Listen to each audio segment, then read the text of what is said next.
Hello Sentinels, and this is episode 42, and it's a late one for me,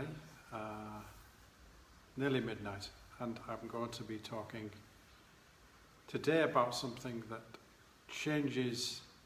It's probably one of the most important things, I think, when you're talking about any sort of disorder or mental health problem. It's a taboo thing. I think the most important thing, though, is the story we actually tell ourselves and how we perceive who we are. Now, if you're talking about ADHD, I always think of it as a superpower. And that's the story that I tell myself. And I know, depending on where you are on this bell curve of whether you'd like to say that it's actually a disorder or it's not, I know that the doctors say that it's basically got to impact your life in some manner, shape or form, but the fact is it isn't quite that simple. Certainly not for the people experiencing it. And depending on where you are in your life, whether you're younger, adolescent, a kid, or an adult, the whole experience can be totally different. And it's great to hear doctors trying to diagnose these things and help people. It's fantastic they actually do, and it's fantastic that these days it's one of the most widely studied disorders there is. But there's a bloody big difference between what doctors think about something and studies and people, because you're the one that's actually going through it. Now, I myself have gone through it, and luckily from my perspective, I didn't end up taking any medication because my mother made that decision to do that. And she made some very tough decisions.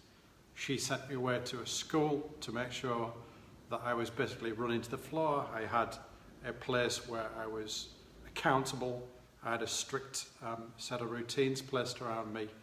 I had all of the things that basically, over the years, have been proven to actually help with the treatment of ADHD when I was actually in a phase, and she didn't want me to take things like Ritalin or Adderall or whatever that prescribed. She didn't want that. She was a nurse. She studied at Guy's Hospital in London and understood what that meant. And there was a price to pay for that. Now, she taught me to see what I've got in a certain manner, and that's the story that I build in my head. And I think this is the thing, is wherever they may be, your parents, your spouse, your family are the ones that help you shape your story. You don't just do that on your own, but it does begin in here. Now, that can be the positive thing or a negative thing. The studies of this things, for example, with identical twins, where they've had mental disorders of some description, and some have they've experienced the same family, the same environment, they've got the same genetics, but they've just turned out completely differently. And I think this is what that means to me, is that if you look at the story that you are telling yourself, how positive or negative or helpful is that to you, and what are you telling yourself each day? And it's why I've always been talking about the 3 different things you should try and do that are most important to you on a daily basis, and make sure that you do have some, or use things like affirmations or positive self-talk, because that will be who you become. And the odd thing is, whether you're woo-woo, you take that from your religion, or you happen to be an atheist and you're looking at the science, if you look through and check about the different things, the way that they may make, water is water at the end of the day. Now, the way we see things, to get to the point where you've got an human experience, it may be religious, it may be atheist, it may be to do with your family, whatever it happens to be, but your beliefs become your thoughts, become your words, become your habits, become your actions, become your values, become your destiny. Gandhi said that quite well, and I think that is the thing. It's the end of the day, whatever it is, it's still water. So your experience is still human, and whatever you do to get to the point where you've got a positive outcome for yourself, that is the story you need to be telling yourself.